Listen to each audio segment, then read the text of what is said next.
After ruling arcades and home consoles for 6 years, Street Fighter II was finally ready for a successor.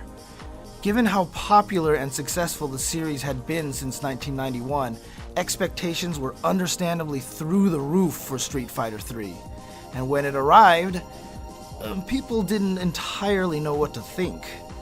However, over time the Street Fighter III series found its footing and forged its own legendary path. And in the 30th Anniversary Collection, you'll be able to experience this evolution firsthand.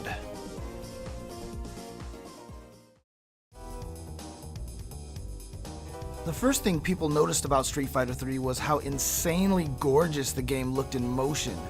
In an era where 3D fighting games were becoming more and more popular, Street Fighter III opted for lavishly animated sprites that rivaled those of a high-budget animated movie. Each character has something in the range of 700 to 1200 frames of animation, all at 60 frames per second. Even today, the game is still one of the benchmarks for beautiful 2D sprite-based video game animation. The second thing most people noticed was the roster.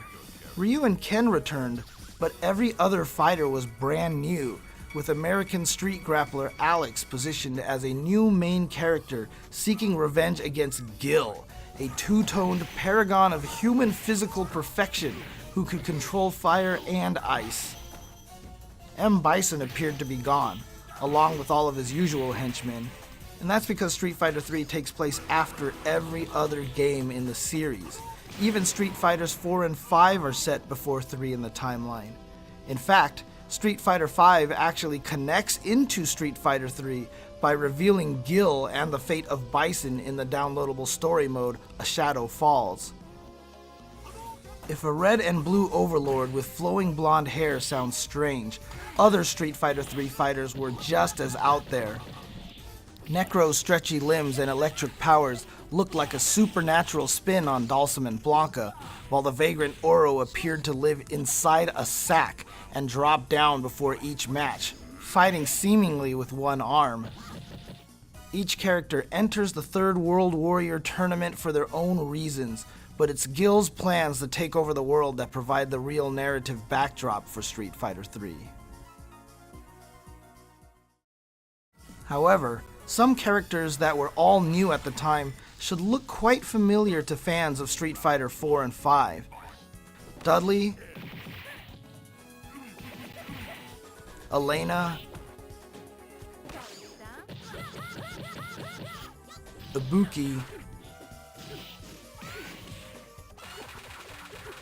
Yun and Yang all debuted here, though Yun and Yang were just different colors of the same character. And while Street Fighter V's Laura Matsuda wasn't part of the team, her younger brother Sean was. It's understandable how fans took a while to warm up to these new fighters. After all, we just spent 6 years with Ryu, Chun-Li, and the rest of the Street Fighter II cast. But over time, the entire Street Fighter III lineup earned their place in the series. As with the Alpha series, if you knew Street Fighter II, you could still pick up Street Fighter III and understand the basics. But Street Fighter III offered a bit more under the hood for experienced players. The game had its own version of super combos called Super Arts, and each character had 3 to choose from before entering a fight. Super Arts were designed to add another layer to the complex nature of character matchups.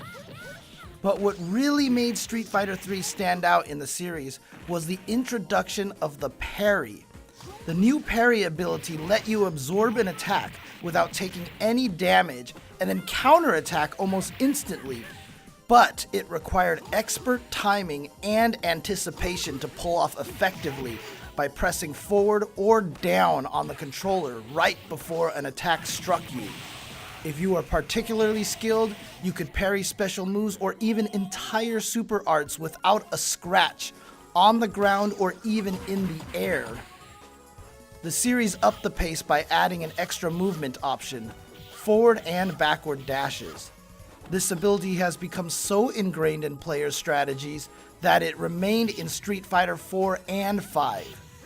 Also, universal overhead attacks, which had to be blocked standing, were added to aid in mix-ups versus the new parry mechanic. Parries were intended to be high risk, high reward, and at first they were. But you can never underestimate the players that take on Street Fighter. After time, players became experts at parrying and began deflecting attacks left and right. The addiction to the parrying mechanic was born. Just as Super Street Fighter 2 and Alpha 2 overwrote their original versions, so does Street Fighter 3 Second Impact. The story still takes place after the others, with Bison and Shadaloo gone, and Gil's Illuminati making trouble during the World Warrior tournament, but now with a few extra characters and a handful of new gameplay features. The game's giant attack subtitle was a reference to the two new playable characters, Urien and Hugo. Both were muscular, hefty fighters that brought even more intensity and aggressiveness to the game. Urien was actually Gil's brother, able to control metal and electricity, perhaps most famously via his super art, the Aegis Reflector. Hugo, a massive pro wrestler looking for the ultimate tag team partner, was the latest Final Fight character to join a Street Fighter game. Also, instead of being alternate colors of the same character like they were in the previous game, Yin and Yang were now given unique movesets and were officially made two different characters. Akuma returns yet again as a hidden fighter, though he'd be back on the roster soon enough. One interesting tidbit about Second Impact is that it actually featured a widescreen mode that arcade operators could toggle on if they had cabinets that supported this display option.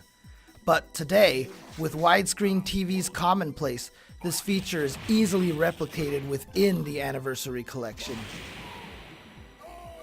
Not to be outdone by the introduction of parries, Second Impact introduced another mechanic that would become a Street Fighter staple for years to come, the EX Special Move. If you had enough meter built up in your super art gauge, even less than a full bar, you could activate an EX move, which was a powered-up version of existing special moves performed by pressing multiple buttons instead of just one. For example, Ryu's regular fireball is performed by making a quarter circle motion and then pressing a punch button, but the EX version would use two punch buttons and gain additional properties at the cost of a chunk of your super gauge. EX moves introduced a new layer of strategy where players now had to really think about how to manage their super meter between EX moves and super arts. This concept of meter management has become a crucial part of the Street Fighter strategy, as EX moves have remained in both Street Fighter 4 and 5. Each character also gained a personal action that gave them a character-specific boost. Alex's personal action would raise his attack power, while Ryu's would lower his stun gauge, for example.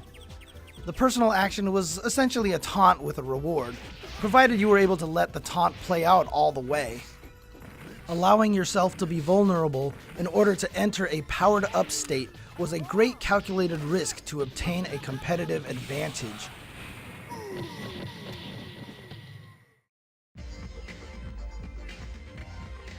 This brings us to Street Fighter 3 Third Strike, first released in 1999. Today, Third Strike is often held up as the pinnacle of 2D fighting games, one that demands the utmost skill and precision to play at a high level. Third Strike's originality, strategic play, and visual beauty define what an engaging fighting game should be. The Third Strike roster expanded to 19 fighters, including two popular characters from the Street Fighter II days, Chun-Li and Akuma. The famous car-crushing bonus game from Street Fighter II also returned, though now players were demolishing a giant SUV. Four all-new characters made their debut in Third Strike. Makoto, a powerful Shotokan karate student. Remy, a nihilistic kickboxer.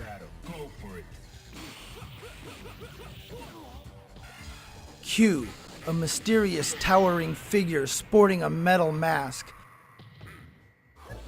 And 12, the next stage in the ongoing experiment that also created Necro. As a shape-shifting blob, 12 may seem like Street Fighter 3 was doubling down on weird and wild character designs. But again, if the Street Fighter world can include characters like Blanca and Dalsim, is 12 really that far-fetched? Players were now given letter grades after matches, or granted a Master Street Fighter rank if you really overperformed. And you could choose between two different paths as you fought through arcade mode. Both are small changes that, in addition to the new UI design and new music, made Third Strike distinct from its predecessors. Third Strike did a lot to refine the control scheme of the 3 series. Personal actions were still performed by pressing heavy punch and heavy kick together, as they were in Second Impact, but now the 2 medium and light attack buttons were used for actions across the entire roster. Medium punch and medium kick now performed the overhead mechanic, and throws were changed to light punch and light kick at the same time. These days, you'd think throws were always performed with this command, as Street Fighter 4 and Street Fighter 5 both adapted this throw input as well. This change to how throws were performed helped eliminate accidental throws and refine the exciting up-close gameplay Third Strike later became known for. The main new feature added to Third Strike, however, was guard parries, also known as red parries. Outside of alpha counters in the Alpha series, you've never been able to perform an action while in guard stun, aka block stun.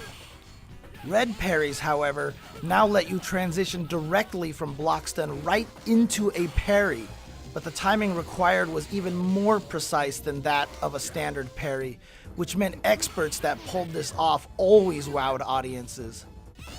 But it came at a price.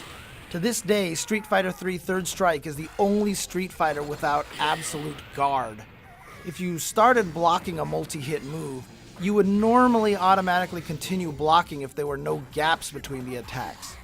In Third Strike, however, if you ever let go of your guard at any point in time, you'll be struck even if you had already blocked a move beforehand. Due to many factors, including the parry and red parry mechanic, a technique known as Kara throws introduced by the new throw input, many character-specific combos, and tons of matchup-specific interactions, Third Strike really gained the reputation of being one of the most technical entries in the Street Fighter series, and is one of the reasons many experts still play it to this day. Though audiences were initially unsure about Street Fighter 3, over time it proved its staying power thanks to a passionate fan base that really supported the game. Fans discovered how deep and rewarding Third Strike really was, which led to some unforgettable tournament moments and, of course, the immortal Daigo parry from EVO 2004. Like Super Turbo, it's a game that its dedicated fans have never stopped playing. And even today, new players get pulled into the beautiful artwork, the catchy music, the intricate matchups, and the oh-so-satisfying allure of parrying your opponent and reversing a match's momentum in an instant. One of the reasons, however, that the retro scene for the game hasn't thrived as strongly as Super Turbo was that there has never been an arcade-perfect port of the game on a console. Until now. With 30th Anniversary Collection, expect a whole new generation of players to discover what makes Third Strike so beloved to this day. It's also interesting to think about the game from a story perspective. As of right now, this is still the furthest down the Street Fighter timeline we've really seen in-game. Bison appears to truly be gone, but is Gil down for the count?